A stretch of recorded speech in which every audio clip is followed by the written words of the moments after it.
The Pohakupu Fountain in Kailua is working again thanks to city employees. The 50-year-old fountain near Castle Junction hasn't been working for the past 2 years. But with a little elbow grease from city workers and $800 in parts, the fountain is flowing again.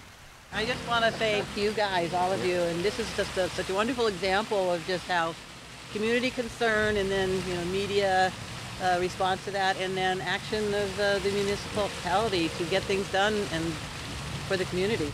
Originally, Mayor Caldwell says the city was given a quote of over $400,000 to rebuild the fountain. He says that was far more than what the city wanted to spend and do. When we were given the initial quote, it was to rebuild the fountain.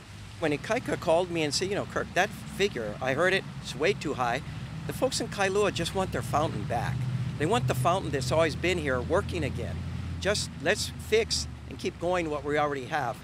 We don't want to take taxpayers' dollars and rebuild something that actually is really beautiful and defines an era than when it was built in. It's better to just repair and maintain it. And the good news is using city workers, so we didn't hire third-party guys. They spent maybe $4,000 if you took their time, right? They get paid whether they work on this fountain or something else. And $800 in parts, as opposed to spending, almost $420,000 to build a new one. What this really also amounts to is looking to how we can accomplish something, and not accepting no can, but looking at how can.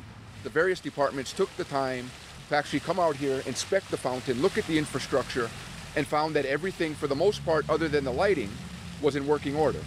Other than $800 in parts and getting some of our city employees to come out here and be able to install those parts and get this thing working again. Anderson says the city is in the process of fixing the fountain lights.